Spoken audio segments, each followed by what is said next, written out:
Hello everybody, and thanks for checking out my review. Today I'll be going over the Seiko from the Prospex line. It's the SBBN007 300 meter diver. And if you look at the watch, it's pretty much a professional use watch, so you're not going to see a lot of flash on the design. It comes with a simple white and black box, and you open up the outside box and it gives you a nice yellow and black simple design box on a black pillow, and of course the watch itself. And comes with the instruction manual, warranty card. This watch cannot be found in America. If you wanted to order it, you have to either get it imported in from Japan, or you can get it used like I did in the States. And just to go over real quick, the movement on this watch uses a 7C46. It's a high-end quartz movement that's made specifically for this watch. Uses 7 joules. And basically, from the research that I did on this movement, reliable performance under duress was the main feature of this particular movement, which means it's made for deep-sea diving. If you ended up smacking it around a little bit, if you gave it a little bit of abuse, you're not going to have to worry about the accuracy or the movement coming loose or off, if you will. It's got a high torque movement, so you're not going to tend to notice that the seconds hand are going to be going between the markers too much. And it's cased. It's not exposed circuitry, so if you opened up the back of the watch, you're not going to see any exposed battery. Pretty solid design. This watch is pretty much made to take a really good beating, if you will, and like I said, that's comes synonymous with a pro line, if you will. Comes with a shroud installed on the outside of the case, and the shroud is good, so if you're hitting it up real good, you're not going to ruin the case. This watch, like I said, is meant to take a beating. Comes with a domed crystal. It's almost bubble-like, and the domed crystal also, if you ended up hitting it, it's not going to shatter as easily as a flat crystal. The crystal is considered Seiko's hard Lex. It's the higher-end hard Lex crystal. It's a really strong mineral crystal. The upside to it is it will not shatter easily, but it can tend to scratch a little easier than your higher-end sapphire crystals, if you will.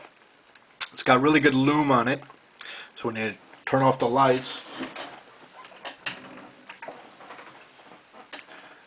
the lume tends to stay bright and dark for a good long time, probably a good 4 or 5 hours you'd get out of it.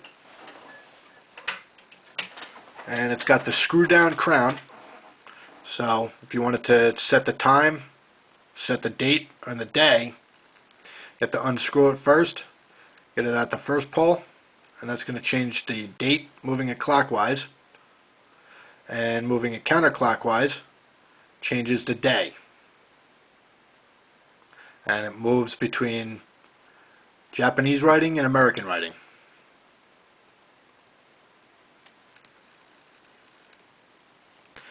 The bezel has a nice smooth movement to it as well. So if you were timing things, it's real easy to turn it.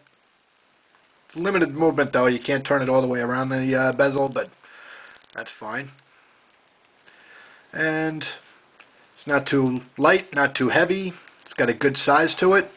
So just to give you an example on the size, I have a 7.5-inch wrist, and it's a good size for my wrist. Probably say this watch is best wearing for casual wear, t-shirt and jeans.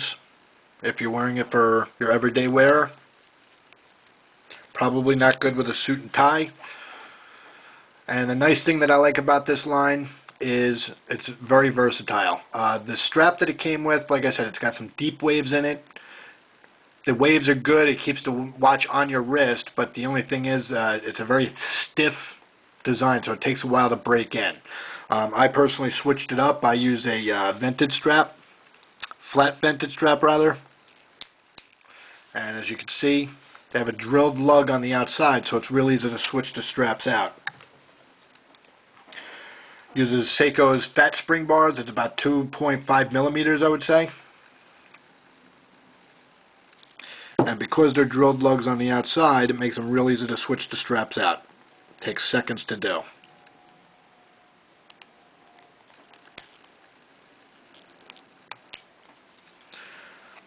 And one thing I found about these straps is that they come kind of flat when you're first putting them on. So what you might want to do is boil up some water, put the straps in a cup, pour the boiling water in the cup,